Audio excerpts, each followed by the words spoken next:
After being unable to hike for several months due to medical problems, it was such a relief to finally be returning to a trail, even if for just a week. Michael decided to come along this trip, so I let him pick which trail. He chose the Oregon Coast Trail. Thank you for the ride! You're welcome. Have a great hike. Thanks, you too.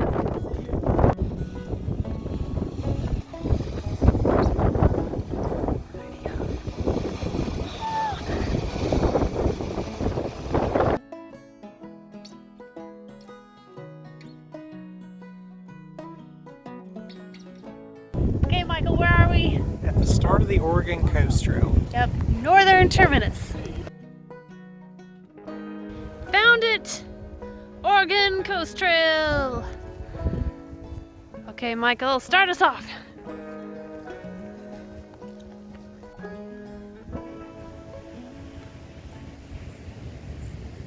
We were surprised to find the beach all to ourselves. We had fun checking out all the wildlife that had washed up on shore, including sand dollars, crabs, and jellyfish. So you're forewarned, I took a lot of pictures of dead animals this trip. It's kind of a bad habit of mine.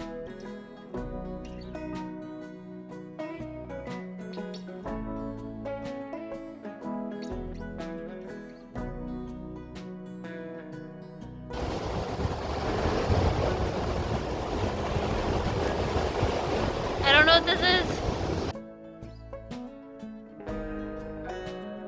Made it to the wreck of the Peter Iredell, however you pronounce it. Jeez. This ship wrecked in 1906.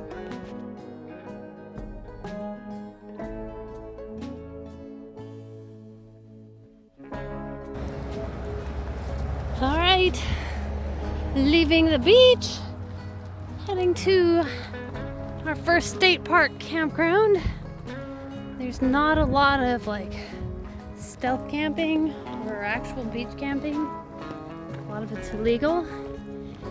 And so a little bit shorter of a day, because tomorrow's gonna be a big day. Our closest spot to stop for tomorrow is in like 15 miles. So stopping a little early.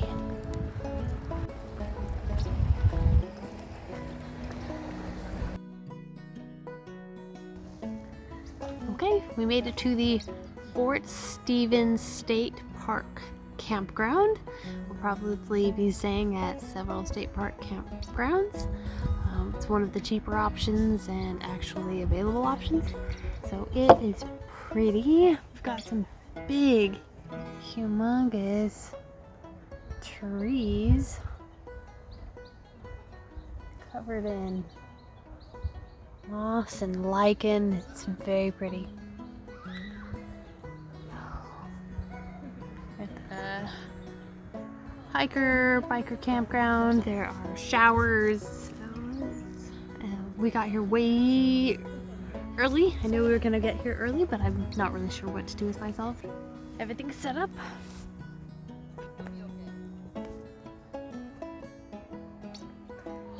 We got a little picnic table, we've got our tent, they've got like they've got some food lockers, and each locker has its own like charging station in it, water. Yeah, it's gonna be nice. The next morning we headed back to the beach. This would be my first trip of trying to time our walking with the tides. Thankfully, the state park gave us a tides timetable.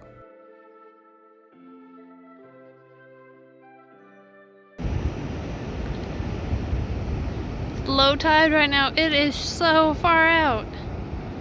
Huge, flat, empty beach. Just barely see people way out there.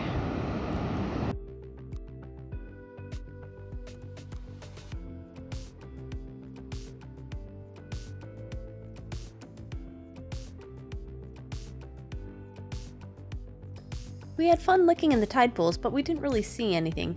We had to be careful because some of the tide pools were actually inlets and would separate us from the main beach. At least once we forgot to pay attention and ended up taking our shoes off to cross back. Our spirits were high, the temperatures were perfect, the weather and scenery were beautiful, and our books were fun to listen to. We were having a great time. I had been worried the sand would be super soft and slow to go through, but it was actually pretty compact as long as it was wet. It actually made for some pretty easy hiking.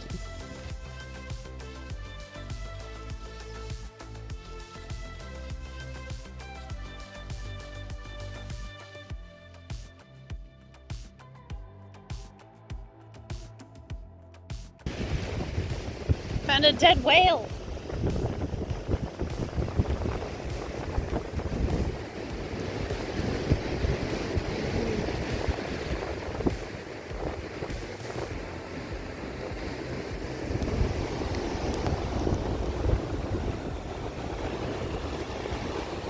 Sorry if I'm a little gruesome showing off stuff like this. Oh, there's a flipper. Ooh, it smells. Ooh, okay, time to leave. Ooh.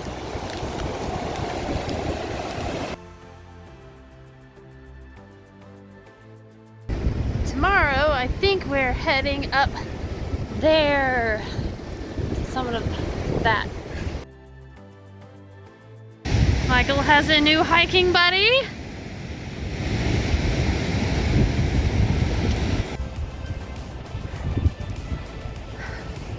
Leaving the beach for a bit.